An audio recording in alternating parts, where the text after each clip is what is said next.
In a world that's rushing, we slow it down, finding light where shadows surround.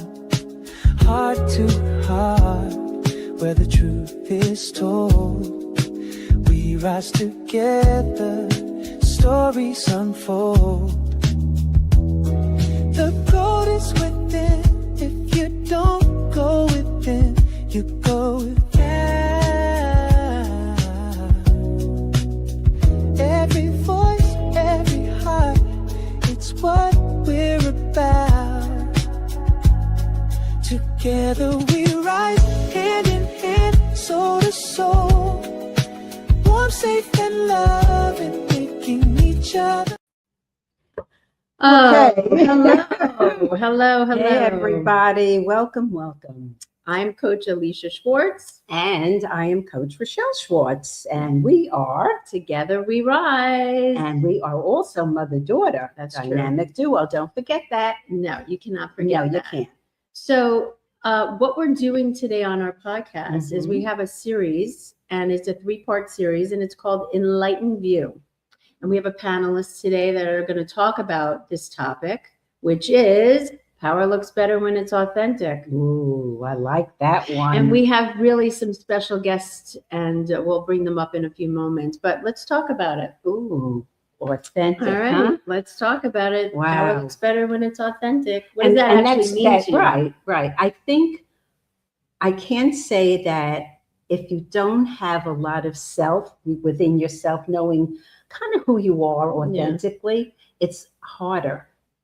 And you know, I think of a stage, but with people as well. Yeah. You know, if you don't know who you are, you're going to make up this whole thing about who you think you are. So give me an example. And you're not. So give me an example, like in your own life, so people out there can understand. So what you're saying is, Okay. maybe the thing that you show the world, your persona, Yeah. could be you're so kind and friendly. Okay. But that's not really there's another part of you that could be more authentic, which is maybe, Well, I think being more real. Yeah. Well, I think for me, it was like if I got up and I had to talk or I wanted to answer a question, I'd have to go into my mind and say, what am I going to answer it so nobody will look at me like I'm stupid? But obviously that was a real biggie for me. I mean, that really ran my life for many, many years. Now it's whatever. Right. But it Thank did. God. Thanks to God. But that's really was a very, very big thing for me. And I remember somebody saying to me, you know, they don't even know what you're talking. I mean, Yeah. you have the work, you know what you want to bring, and don't worry about it, you know? Yeah, and I think the conversations that we have in our mind, like if I think about power looks better when it's authentic, I think when you do enough work within yourself, you're not looking at, oh, I have to be a particular way so that people will like me, or I have to look this way so that I'm accepted. Because you have come to terms with a lot of who you are, there's no negative conversation in your mind anymore. You're just who you are. There's not this negative dialogue going, well, you have to show up a certain way. You have to answer it this way. Or, I mean, I could say now, after being 52 and doing tons of this work for 20 some odd years and then coaching people, I could say I don't have that dialogue anymore in my mind. I'm just me. This is it.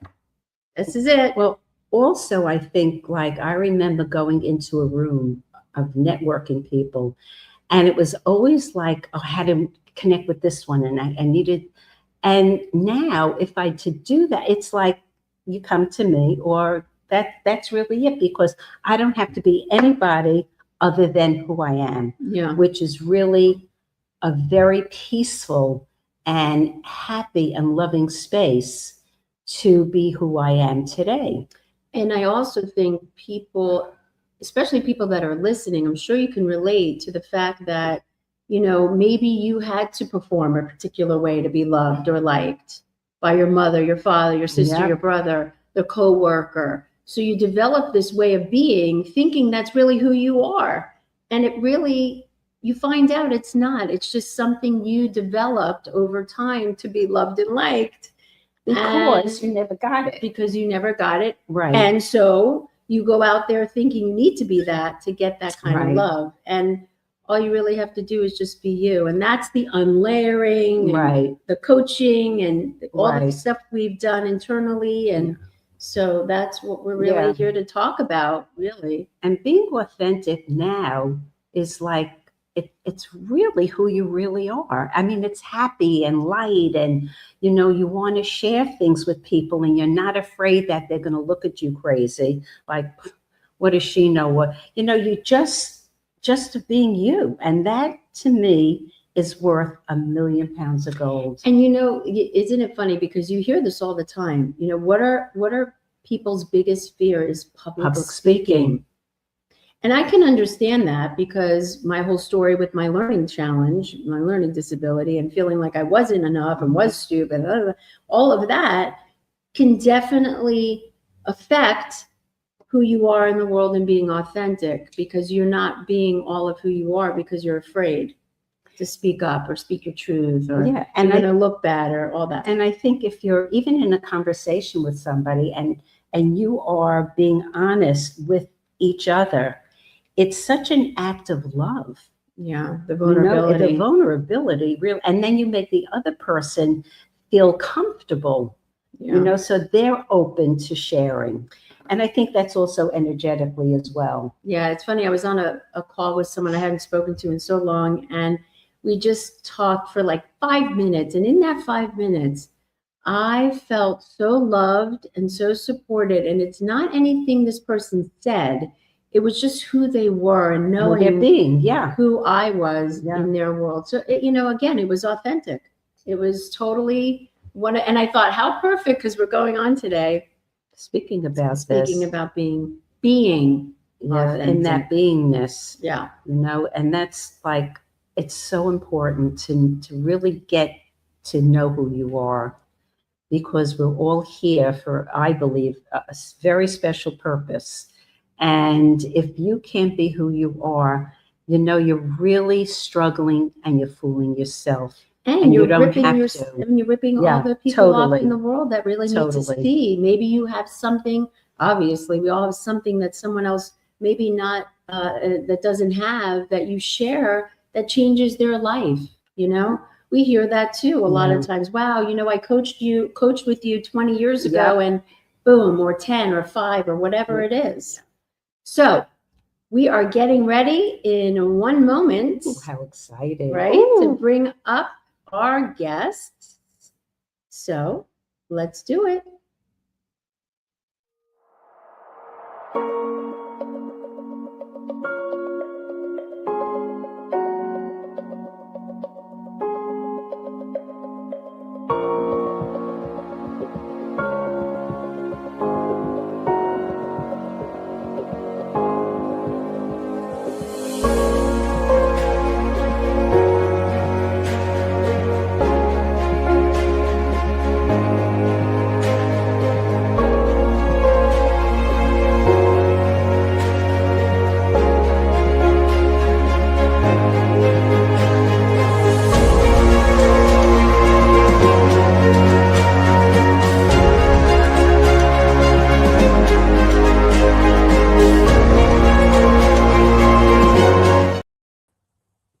There we are. Look who's here.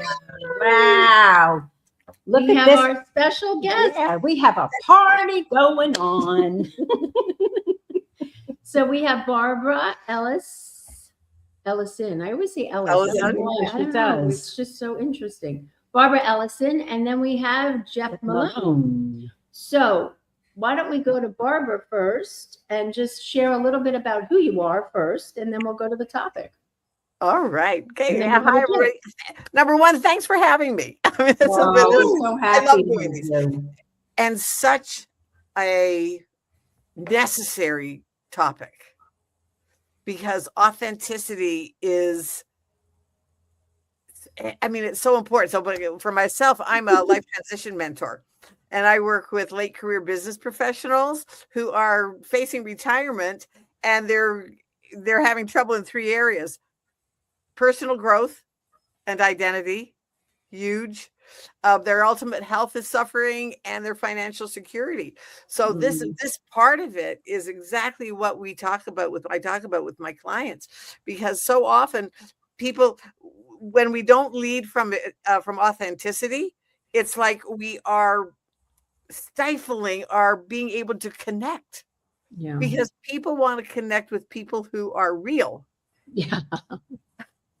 And if you're this person out there that you're trying to be somebody that you're not, it doesn't happen.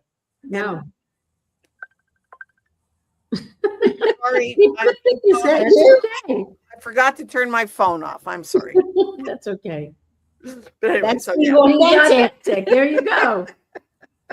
there you go. Yes. So great. So thank you for sharing a little bit about who you are. We'll be back. Don't worry. Let's introduce Jeff Malone. Hey there. Hi. How are you? Good. How are you? Who am I? Yeah, who are you? Who are you today? I'm sort of a Renaissance individual in the transformational world. I'm a corporate executive that came over to this, and I've kind of been dancing in both worlds for many years. I do a lot of cultural work with organizations. I still do some strategic consulting with corporations and organizations. And I do a lot of individual coaching. And so I decided when I started facing retirement that I wanted to be doing something that I could do for the rest of my life, and working with people and staying connected was really important to me. So I made a choice and jumped into this field, and it's been very kind to me, very kind to me. It introduced me to the two of you. That's So, true. That is true. It's interesting when you sent the topic to me, that and I started thinking about that and listening to what Barbara and you have said. What hit me was that there's a difference between power and force, and we have to go to force when we're not authentic.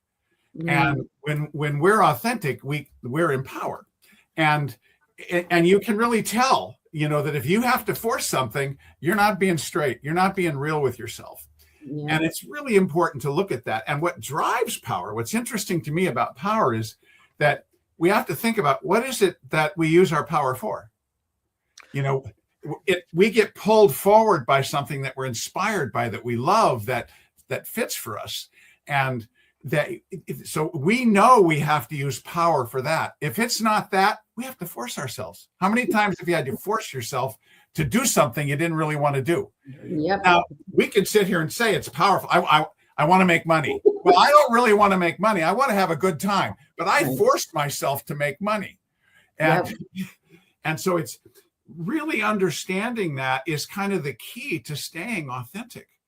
Yeah, I really love what you're saying. It's really powerful, because it is true. If you're forcing, how are you being authentic with yourself? How are you being true?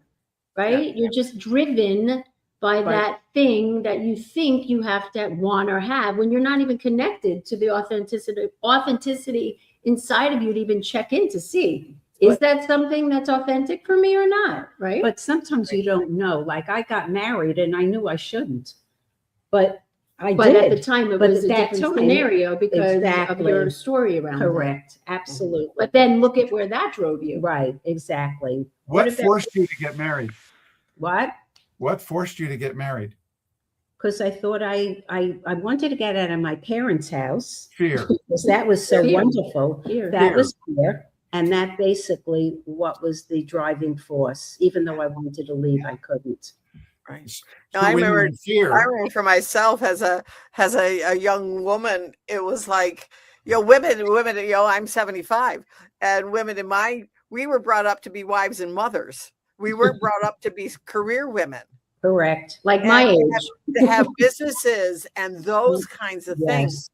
And what I truly believe now, that the authentic power that we can have, it's about being true to those values. Like I wanted to be a wife and a mother. However, I was brought up in a family that was very different from how I was myself. So what you talked about at the beginning, I did everything to fit in. Yep. And it wasn't until I lost my husband that I realized, okay, I have no idea who I am outside of all the labels that I had put on myself. Right. So that's when we have to be open to new perspectives that might be different from ours of what we've been brought up with. But we can embrace them and look at them and see, oh, ooh, that sounds so much, that resonates with me. Yeah. Or no, that doesn't resonate with me. Yeah. And you can just be open and be able to say that when you're truly authentic with yourself. 100%. And I think this is why we decided to do this series, the Enlighten View, because, you know, we want people as they're watching to see these conversations and start to open up to themselves, to see what that looks like for them, and to help the world to see themselves. And I think that us doing this and everybody sharing stories helps everybody else to know they're not alone on this. You know, it'll click with a lot of people. So I think that's really important. So let's ask this next question. All right. The next question is, how does authenticity free us? Who wants to take a stab at that first? How does it really free us? For me, it just lets us be us. To be the real me. And for me personally, I think it's about stewardship. It's about, because we want to be able to take care of the spaces we're in, the people that are around us, this time where we have been given right now. Like, I know that it's for such a time as this that I'm here. And if I'm not being my authentic self, because I work with late career business professionals who are facing retirement. Well, you don't have to retire. You just have to get in touch with who you really are and say, okay, what do I want to do with my next chapter? Yeah. What are the skills that I have acquired in this usually really long and a satisfying career? But then people get to retirement and then they go, is this all there is? Like the analogy that I tend to use a lot is that, you know, people have gone up the corporate ladder. They've got the corner office, they've got the Mercedes-Benz or whatever their car of choice is. And yet they wake up every morning and go, how can I tell people that I'm not happy? And that's exactly what's happening when we are not authentically true to ourselves, what's in us. Because lots of times people came out of college and they went to college, they got a job, and by that time, of course, they had the mortgage. How am I going to give up all of this and now to tell people I'm not happy and I want to quit my job?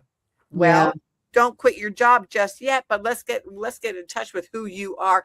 What makes your heart sing? What lights you up?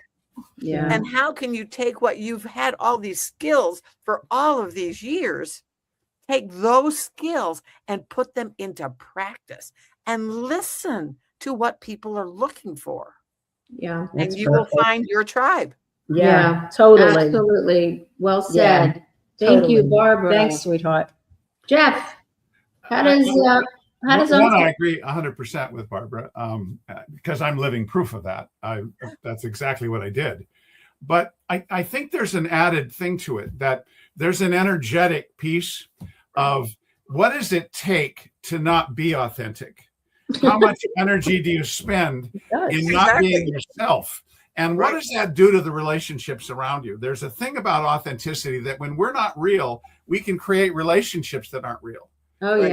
And we spend tons of energy holding things up that really were never intended to be, or were intended to look completely different. And so I do a lot of the same work, Barbara, except my clients haven't quit yet. They haven't retired yet, but they're just as unhappy and they're just as lost.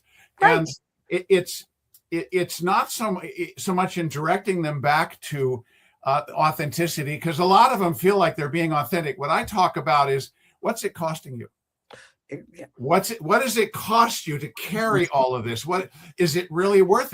Is this really what you want? Have you really looked at how you're spending your time and the capacity you have? And it's true for executives and it's true for individual people. So Jeff, let me ask you a question with what you're saying, because it's all powerful and really authentic. It's right on target. You're right on target. Can you give us an example in your own life how authenticity freed you? Yeah. What comes to mind? I was in what appeared to be an incredibly wonderful marriage with a woman that didn't respect me and didn't honor me and thought I wasn't enough. And I stayed in it because I thought that's what you were supposed to do. And I was supposed to be a provider. My job was to make her happy and take care of kids. And one day I was sitting there and I went, wait, I don't want my kids to witness this. This is not what I want them to see in a relationship. If I'm really real with myself, I need to take responsibility for the nature of relationships that I expose my children to. Yeah. To the person that I'm being, because I'm a demonstration for them. Yep. I'm teaching them what it is to be human.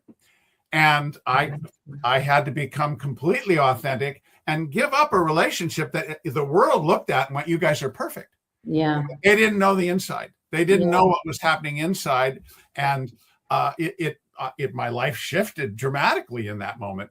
And I had a better relationship with her and my children afterwards. Yeah. That's And I true. think people stay because of fear, Yeah, and because right? of the kids. Because of the kids. And I love what you said about you were the example for your kids, and you didn't want them to see that kind of father being in a relationship and being that mirror. You wanted to be a different kind of father. So you showed them another way, which is great, which is amazing, which is Well, I do a lot of relationship coaching. I do. I coach a lot of people on how to build a good relationship. And I'll tell you the one piece of advice that I start with everyone. Be the authentic you and see who shows up. Yep. Don't try and be yourself. Yeah.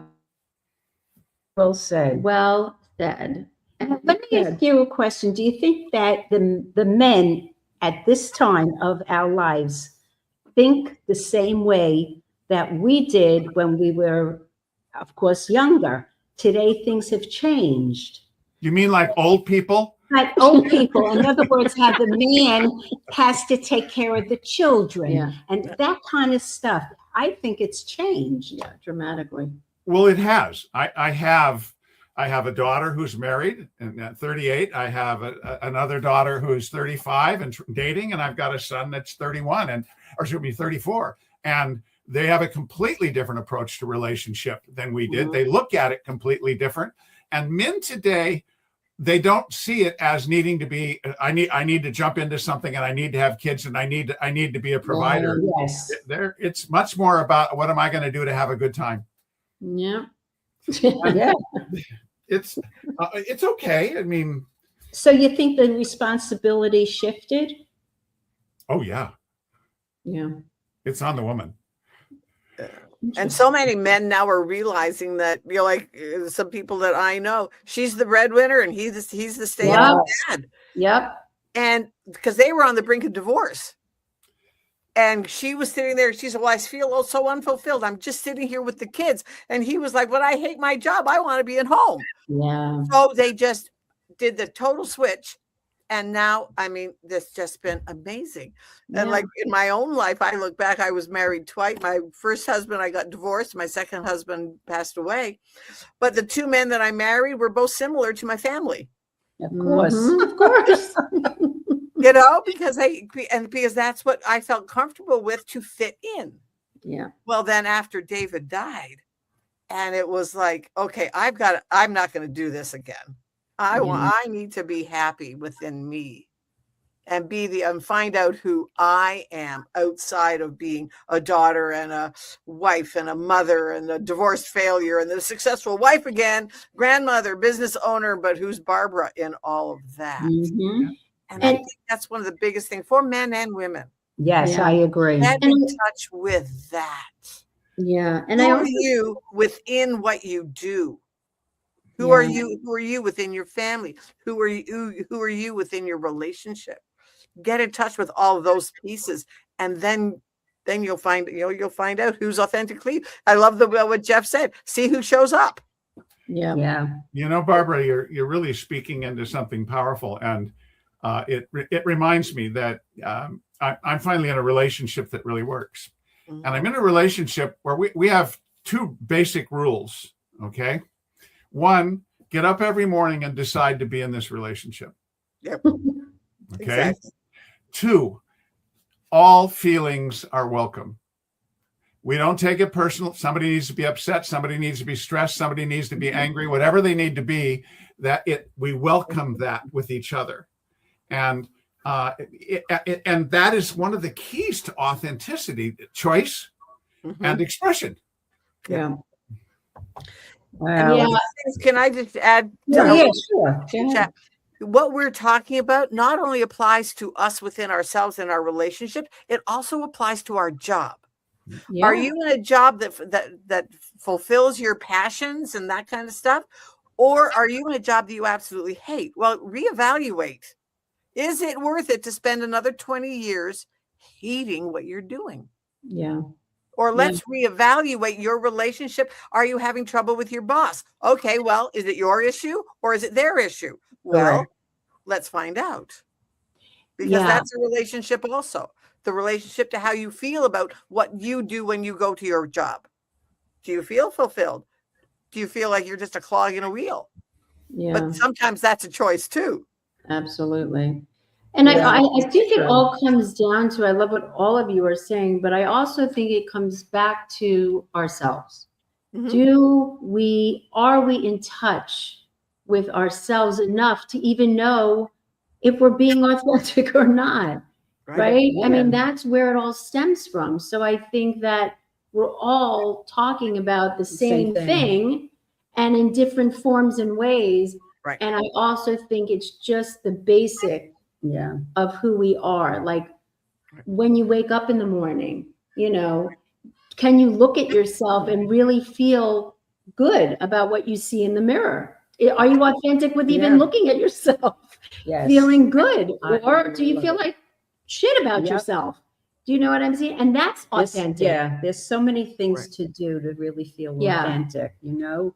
And what are you telling yourself first thing in the morning? Exactly. Like to me, hey, this is going to be a great day. Exactly. This is going to be things keep happening to me today. Great things are happening to me today. This is the day that the Lord has made.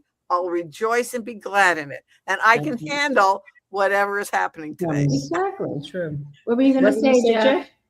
I do that a little different. I take full responsibility for my day being great. Yes, and I ask myself, how am I going to make it great? How am I going to make it? How am I going to make sure today is great? Because I don't know how many days I have. There you go. And we have to do that. It's interesting the comments you're making about authenticity and individually. How do we know? Well, what happens to us as children or even as adults is we find ourselves in situations that we try to be something different than we are, and we think that's who we are from that point forward. We get locked into it, and we forget what our authentic expression is in trying to fit in. Yep. And that it becomes the neural pathways get locked in, and we don't even recognize ourselves. So we have to spend time really remembering, and you can do it by what feels right.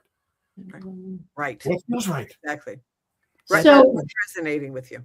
Yeah. So we are so excited because we have another 2 of our Enlighten View topics, which we were going to do next. We'll get back there next Friday and then the following, and we're going to come up with 2 more topics for you all. Yeah. So this has been, it's so cool. Amazing. It really is. It went by so fast. And it's so different when you have a panel because it really adds so much value to the topic, really, because it's your experiences in life that make other people see themselves through and it. again, it's their viewpoints. Absolutely. Everybody has a different viewpoint. And all is welcome. Like Jeff says, in his relationship, all feelings are welcome.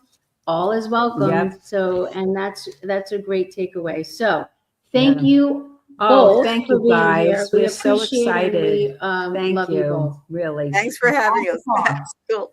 Thank you. I'm Coach Alisha Schwartz. Oh, hello. I'm Coach Rochelle Schwartz. We are the mother-daughter dynamic duo, relationship and wellness coaches. Yes, we are for with many years. Another amazing topic of forgiveness. Oh boy, I tell you, if everybody can just do forgiveness, they will be free.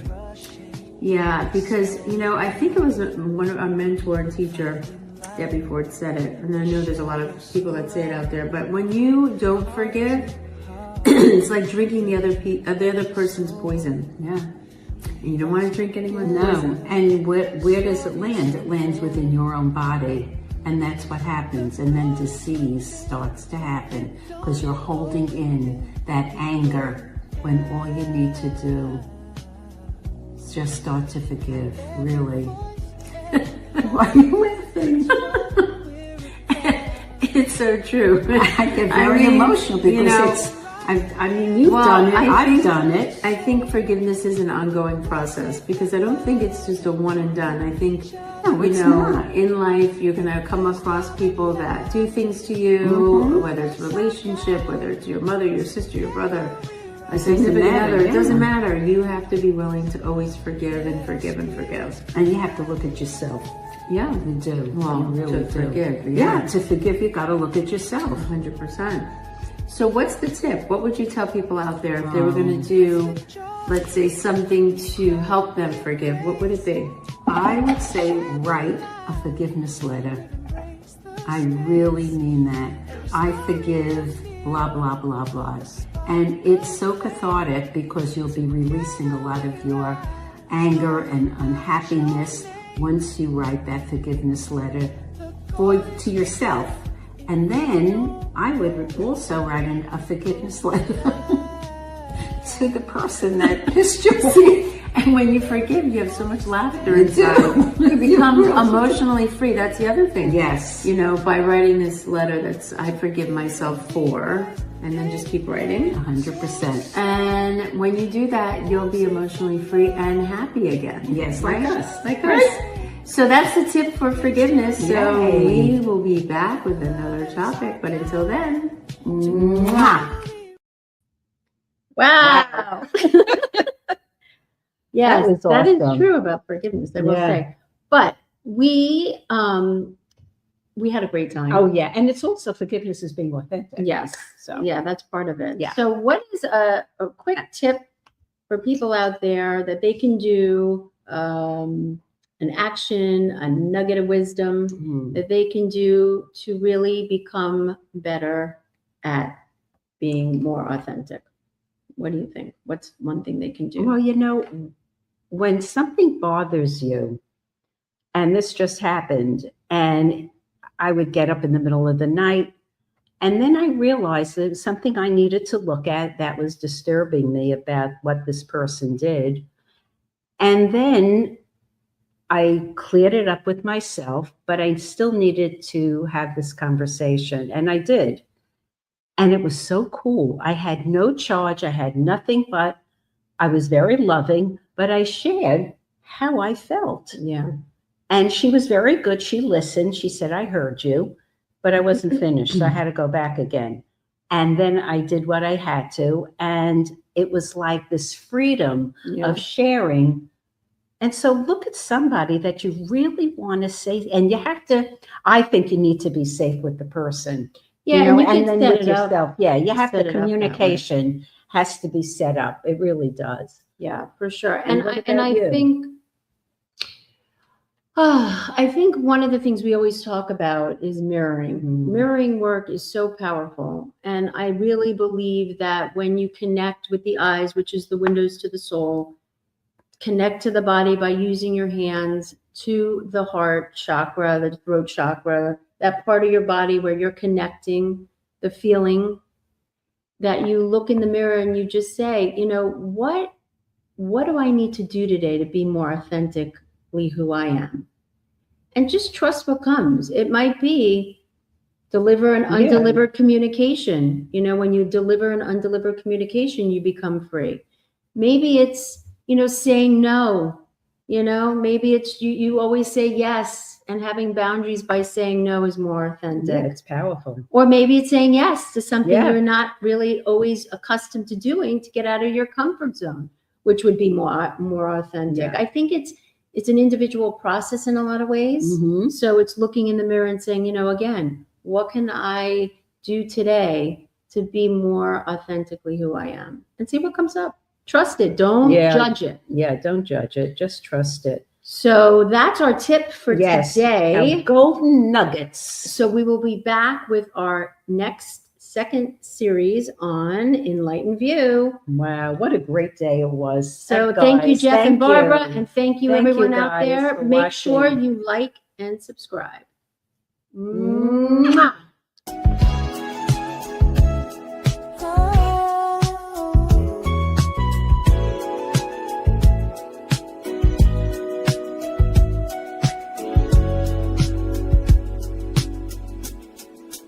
In a world that's rushing, we slow it down, finding light where shadows surround, heart to heart where the truth is told.